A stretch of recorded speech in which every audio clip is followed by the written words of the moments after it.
Hello, I'm Raj Chengappa from India Today, and welcome to this special interview with Gautam Adani, Chairman of the Adani Group. Gautam bhai, thank you for speaking to India Today. Thank you, Raj, for inviting me. I must say that the growth of the Adani Group has been truly astonishing. And you are diversifying rapidly into other sectors, including aircraft maintenance, manufacturing, telecom, data center, and logistics, and a whole lot of other areas. But there is even more that you have achieved in 2022. With a personal net worth of $150 billion, you've become the richest Indian, overtaking Mukesh Ambani of Reliance and other stalwarts to the top spot. For your phenomenal growth in terms of both business and in personal wealth, and the impact that you've made to millions across the country, Gautam bhai, I'm happy to inform you that India Today magazine has declared you as its Newsmaker of the Year 2022. So congratulations for this recognition. Thank you very much. Now, Gautam bhai, when you look back at 2022, what makes this year so special for you? So first of all, thank you, Raj. 2022 was an exceptional year in many ways. We had a successful Adani Wilmar IPO, and thus Adani Wilmar is becoming the 7th listed company in the group. We have built a business model where we start a business from scratch, make it profitable, and then go public. This IPO was another example of that. We also become India's second largest cement manufacturers when we acquired ACC and Ambuja Cements for around $10.5 billion from housing. It is the largest acquisition we have ever made. And it is also India's largest ever M&A transactions in the infrastructure and a material space. That's very impressive. Now, apart from being the richest Indian and the richest Asian, you're also the world's 3rd richest person. How does it feel to be wealthy? What does money mean to you? See, Rajbhai, these rankings and numbers do not matter to me. These are only media hype. I'm a first-generation entrepreneur who had to build everything from scratch. I get my thrills from handling challenges, and the bigger they are, the happier I am. For me, the opportunity and ability to make a difference in the lives of people and contribute to the growth and building of the nation is far more satisfying and important than being on some wealth ranking or a valuation list. I'm thankful to God that He has given me a great opportunity to serve the nation through infrastructure building. Now, you talked of happiness. Can you add a little bit? Can you define what really makes you happy? Personally speaking, this was the biggest year of my life. This year, I celebrated my 60th birthday. This personal milestone apart, on this occasion, my family committed rupees 60,000 crores to the Adani Foundations to support mainly 3 social causes, which is close to my heart: education, healthcare, and skill development. which are foundational for any nation. This has given me immense satisfactions and happiness, which no professional achievement can ever give. So Gautam bhai, let's explore this further. What motivates you when you do business or in life itself? As an ordinary man, the courage, strength, resilience, and tenacity of the average Indians are very inspiring and motivating for me. To share with you, at the second edition of our Green Talk series, I was greatly moved by the stories of Arunima Sinha and Kiran Kanojia, two extraordinary women who unfortunately lost their limbs but yet conquered the world. Arunima climbed Mount Everest, and Kiran, a blade runner, is running marathons. Both are incredible women and the pride of India. They are the real heroes of a Naya India. Their stories moved me so much that I had tears in my eyes. I'm truly humbled by their spirit. Could there be anything more motivating than such courage, valor, and determinations in the face of adversity? Seeing their story, my belief is further reinforced that there is no machine stronger than human beings. Such human stories are the biggest source of motivation for me. That's truly inspiring. I want to turn to business now. And let's look at the logic behind your group's phenomenal expansion in infrastructure as well as in new areas. I was born in a middle-class family, and I lived through the 90s, 70s, and 80s when we had to struggle for Bijli, Sadak, and Pani. That was a time when India had a huge infrastructure deficit in ports, airports, and many other infrastructure areas. In contrast, China, which also became independent around the same time as India and had lower per capita income than India in 1990, began leapfrogging ahead of India in development. All this issue instilled a huge desire in me to do whatever I could do to transform India, particularly in infrastructures, and make India stronger. Meanwhile, starting from 1991, policy changes created an enabling environment for the entry of the private sector in the infrastructure space. This is why I'm determined to use every opportunity to build a world-class infrastructures and facilities for India and Indians. Gautam bhai, your phenomenal growth in the past decade has demonstrated that.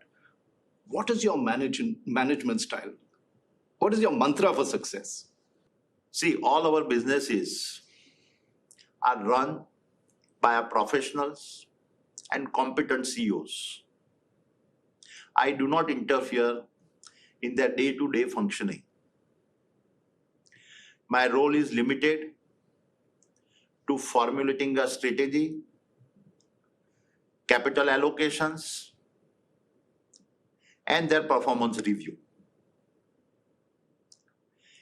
It is for this reason that I have time to manage such a large and diverse organizations, but also incubate several new businesses and also look for new opportunities for acquisitions. Now, one of the new acquisitions that you've made is taking over the NDTV group. Now, would you follow the same principle of non-interference that you have demonstrated in your other group companies? And secondly, how would you ensure editorial independence? See, Raj, on our editorial independence, let me say categorically that NDTV will be a credible, independent, global network with a clear Lakshman Rekha between management and editorial. You can endlessly debate and interpret each and every word of what I am saying, as has been done by many. But my fundamental point is that the proof of the pudding is in the eating. So please allow us some time before you start judging us. We will do that, and we'll see the Lakshman Rekha that you've set between management and editorial, and whether that principle that you set will follow. But let us also look at another concern that has been raised by some of your critics, that the Adani Group is highly over-leveraged. It has a debt of close to 2 lakh crores. What gives you the confidence that you can maintain this debt and repay it? See, Raj, I must confess that I am greatly surprised by the conversations around our debt. We are financially very strong and secure. Such noises are coming mainly from two categories. The first category is of the people who are not doing deep diving to understand the detailed nuances of debt and finances of company. I'm sure if they make an effort to understand the financial statements, all the misgivings about debt will disappear. However, there is second category of people with a vested interest, deliberately creating confusion and misunderstanding to tarnish the reputation of the group. The fact of the matter is that in the past 9 years, our profit has been growing at twice the rate of our debt, and because of which our debt to EBITDA ratio has come down from 7.6 to 3.2, which is a very, very healthy for a large group where most of the companies are in the infrastructure space with an assured and a predictable cash flow, unlike in a manufacturing. It is for this reason that not only national but international rating agencies have rated us equivalent to India's sovereign rating. It is a matter of great pride for me that no other business group in India has as many companies as the Adani Group, which has sovereign ratings.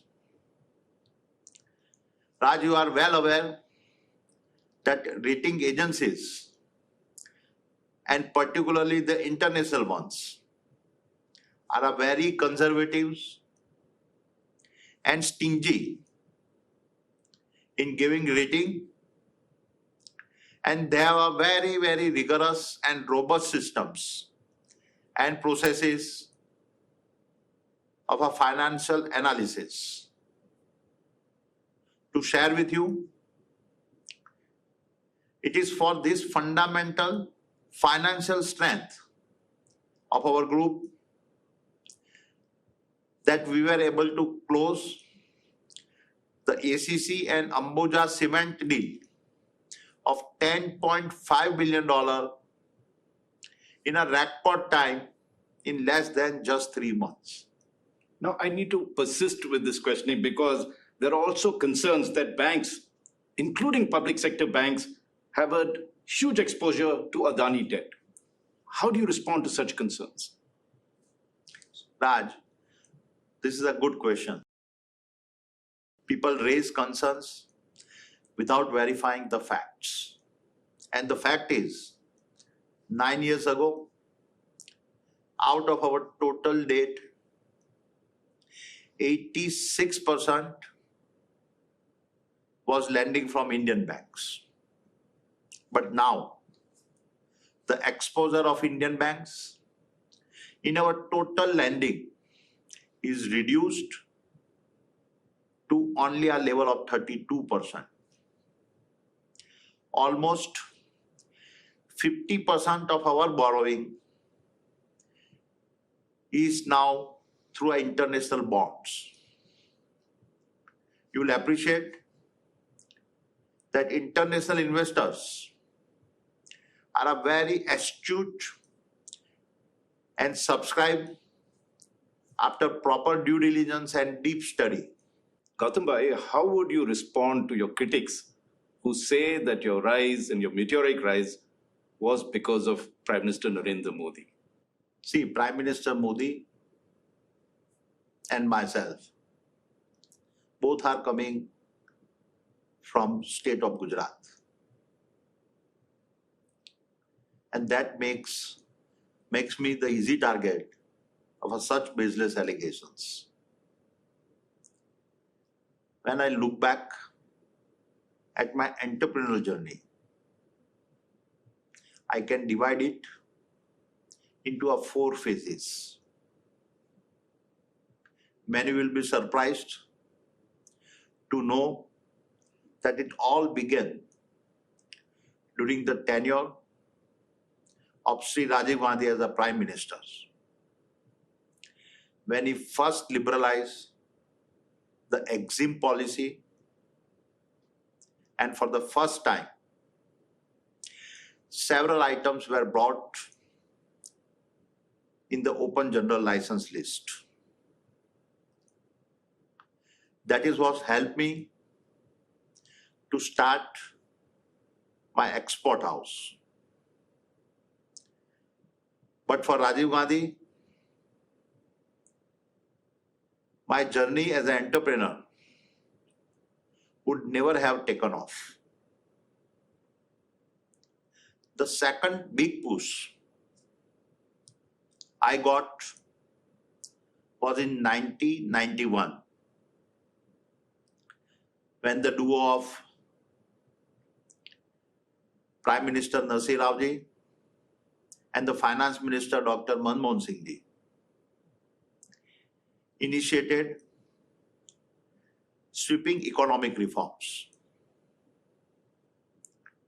Just like many other entrepreneurs, I too was a beneficiary of those reforms. There is no point in further elaborating on it because so much has been said and written about it. The third turning point for me came in 1995 when Kesubhai Patel was sworn in as a Gujarat Chief Minister. Until then, all industrial development in Gujarat was only around National Highway 8 from Mumbai to Delhi via cities like Vapi, Ankleshwar, Bharuch, Silvassa, Vadodara, Surat and Ahmedabad. He was a visionary and a focused on a coastal development. And it was that policy change that took me to Mundra and prompted me to build our first port. The rest, as they say, is history. The fourth turning point was in 2001 when Gujarat witnessed a massive focus on development under Chief Minister Narendra Modi ji. His policies and their implementations went on to not only change the economic landscape of the state, but it also brought social transformations and development of previously underdeveloped areas. It also allowed industries and employment to take off like never before. Today,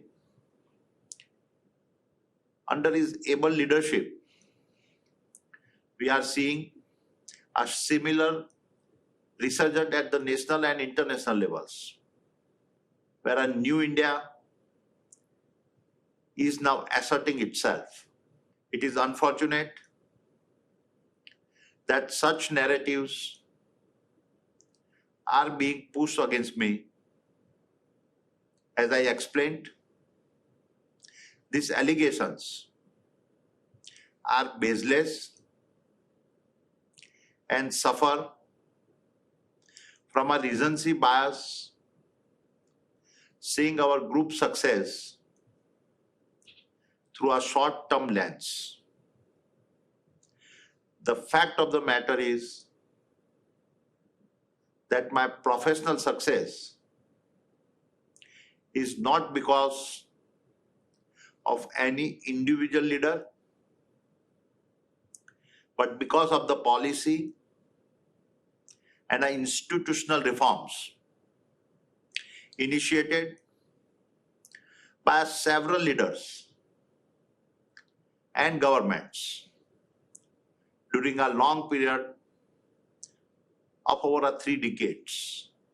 So if you look at the turning points, it appears that it straddles various political parties and spectrum, not necessarily one thing. But you did mention Mr. Narendra Modi, and you've seen his rise being in Gujarat from the Chief Minister to the Prime Minister. What would you say is Prime Minister Modi's style of leadership? See, Prime Minister Modi ji has provided a visionary and an inspirational leadership to India. He has not only brought about significant policy changes, but also through our various programs and schemes directly touch the lives of every Indians. There is hardly any aspect of governance which he has not touched.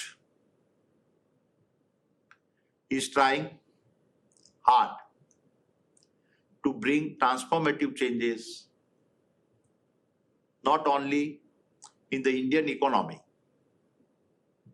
but also pushing for a social transformation and an inclusive growth. He has, through several innovative schemes and their effective implementations, given a strong push to industrial and economic development of India. Schemes like Atmanirbhar Bharat, Digital India, Startup India have acted as an economic multiplier and have not only created endless business and manufacturing opportunities, but have also created millions of direct and indirect jobs. The Prime Minister's equally strong focus on a social factor, agriculture economy, and underdeveloped areas of the country, with a safety net for the poor, has ensured that the growth is inclusive and sustainable. His social scheme like a Swachh Bharat, Jan Dhan Yojana, direct benefit transfer, and Ayushman Bharat, and many others have brought transformative changes in India. Now, if you take a look at what you've said, I know that you've faced a lot of criticism on this particular front, but there are other areas as well. Whether you look at Australia, Sri Lanka, the investments you've made, even in India, there has been a lot of agitations, criticisms against you. You had to weather all this storm that had been created. What is your view or reaction to all these things? Raj, this is a really very interesting question. See, Gautam Adani is a product of a democratic India. Protest, criticism, and allegations are all essential parts of a vibrant democracy. In fact, they defined the democracy.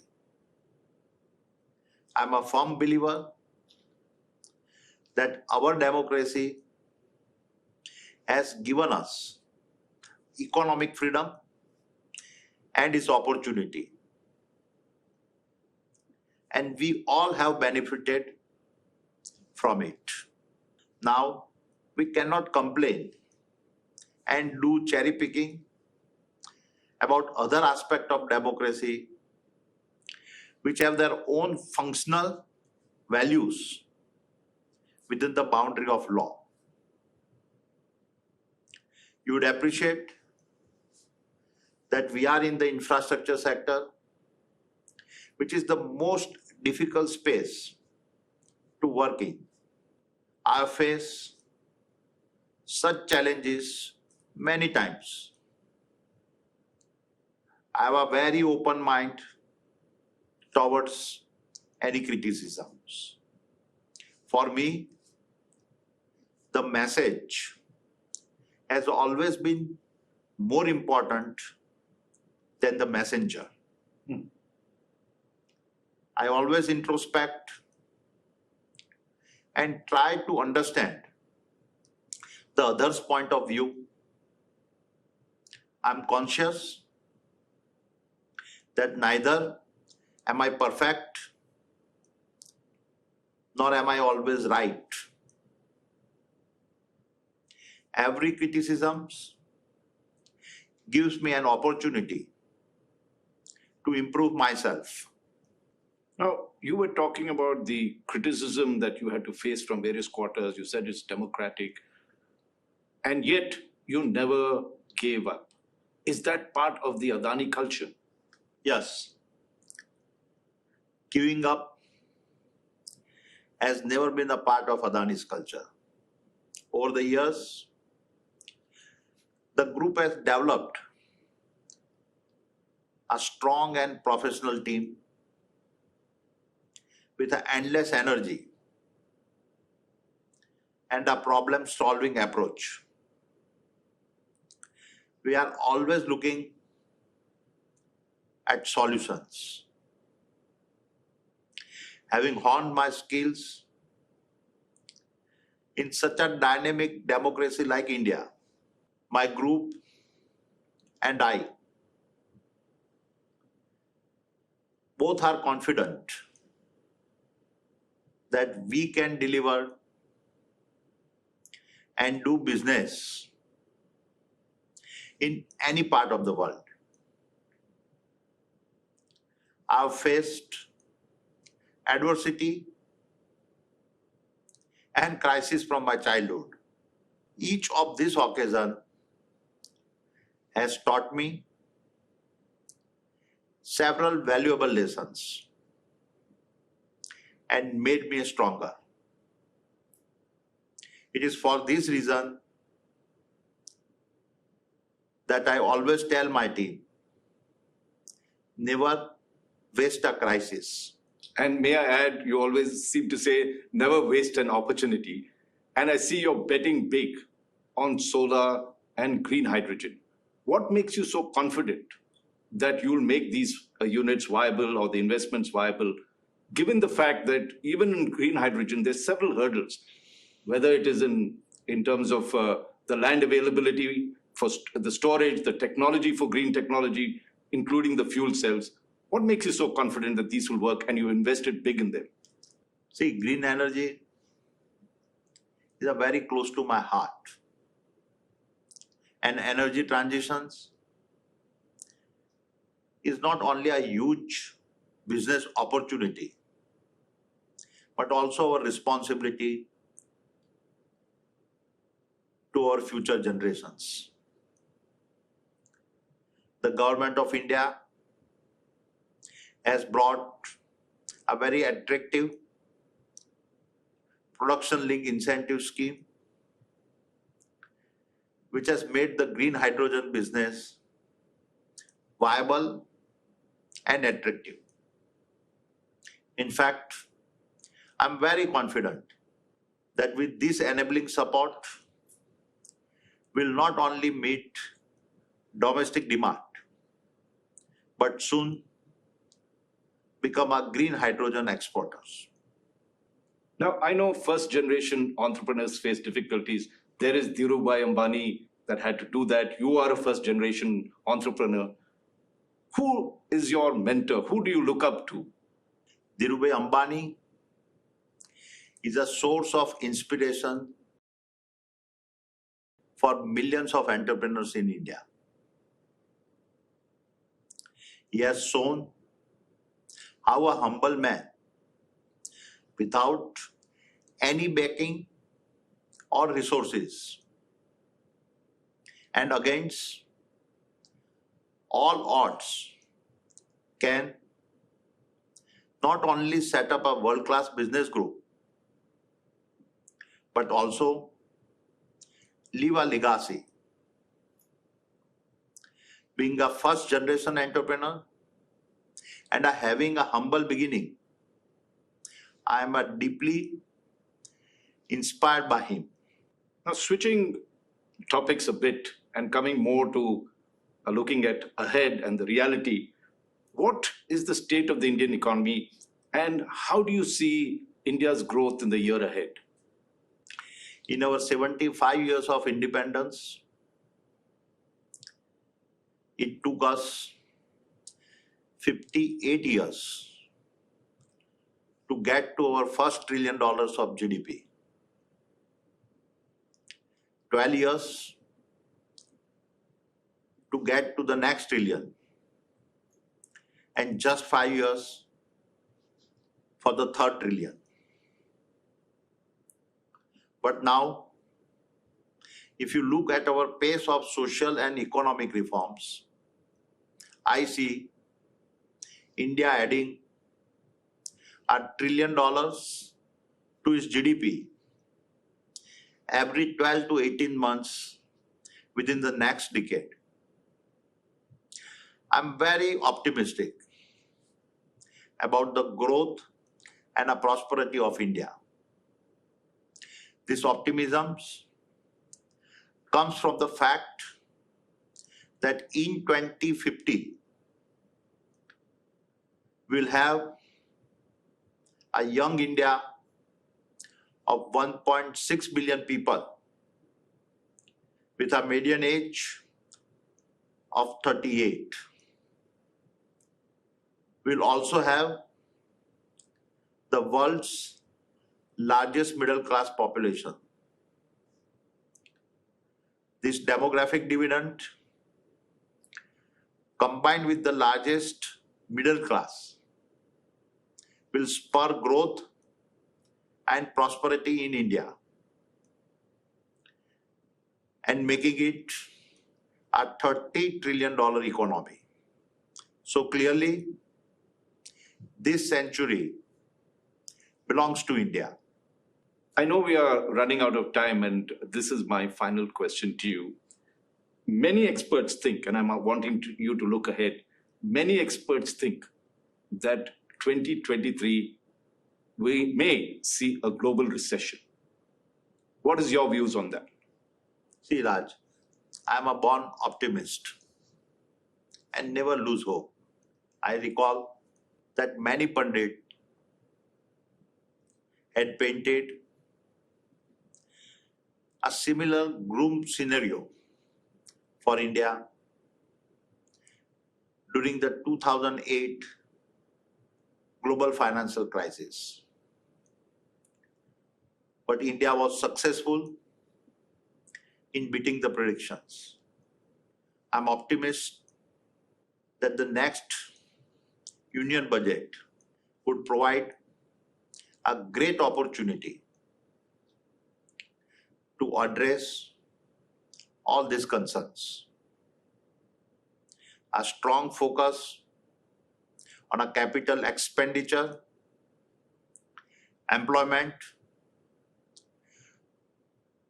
spending on social infrastructure and social security will help in facing the global headwinds of its recessions, and India will emerge more stronger. On this optimistic note, Gautam Bhai, thank you very much for this interview. And let us hope 2023 brings us a lot more joy, a lot more opportunities, and makes India greater.